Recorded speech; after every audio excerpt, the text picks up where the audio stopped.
civilmedia.mk. Слободно, независно, отворено.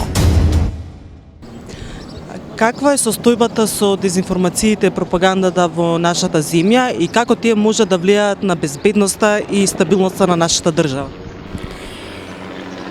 Па состојбата во сферата на дезинформациите, мислам дека е доста нарушена, доста нестабилна, земајќи во предвид колку сме порозни и колку сме чувствителни на безброј надворешни влијанија и пласирање на информации кои буквално го растураат системот на нормално информирање, односно запознавање на граѓаните и насочување на граѓаните, будноста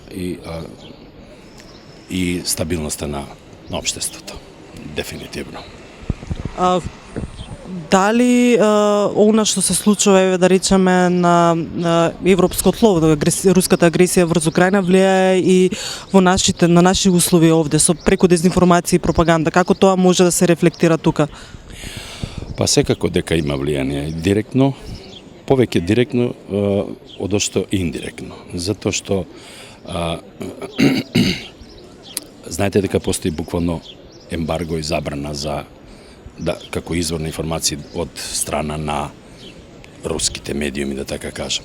Така да од друга страна сме доведени во позиција како членка на НАТО и како аспирант кандидат за Европската Унија да ги почитуваме сите тие забрани насоки кои дојдоа од Европската Унија во смисла на информирањето. Значи, буквално сме ставени во една позиција да само една страна се информира. Па дури, ако се сеќавате, ако сте забележале, нашето Министерство за внатрешни работи дури даде и одредени изјави, односно предупредување да не смее да се коментира многу отворено или да се завземаат и пласираат ставови кои не одат на рака не се во линија на информирањето од страна на Европската Унија, односно ставовите на Европската Унија во однос на војната, односно да кажеме така како ја нарекуваат специјална операција на руската армија и држава кон Украина. Секако дека треба да бидеме фер, треба да бидеме коректни, да кажеме дека е извршена агресија, но мислам дека со тоа се создаде една ситуација да се пласираат безброј дезинформации, а ние сме порозни и сме чувствителни на тие дезинформации, особено моментот кој го имаме, политички моментот во нашава држава, а тоа е проблемот со Бугарија и решавањето, евентуално почеток на преговори, што буквално нашата држава ја доведе во позиција да сме нестабилни. Пошироко гледано и енергетската криза која е предизвикана како директна последица од војната во Украина, директно влијае и на нас.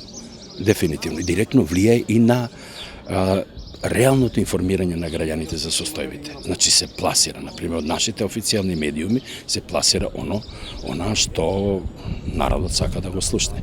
Меѓутоа, да бидеме искрени, вистината е една и мислам дека треба во тој дел граѓанинот е во искушение, да така кажам, што да одбере од информациите. Затоа што се реално речено ние преплавени со дезинформации и со манипулативно информирање еднострано, особено од надворешните медиуми. Меѓутоа, со оглед на тоа дека нашиот медиски простор е отворен, практично влијанија безброј имаме од страна на државите, особено реално речено безбедноста ни е на некој начин доведена во прашање од аспект на тоа што Македонија како некој полигон како крстосница на влијанија и дејанија и присуство на безброј разнувачки служби кои буквално роварат, ријат по нашава држава.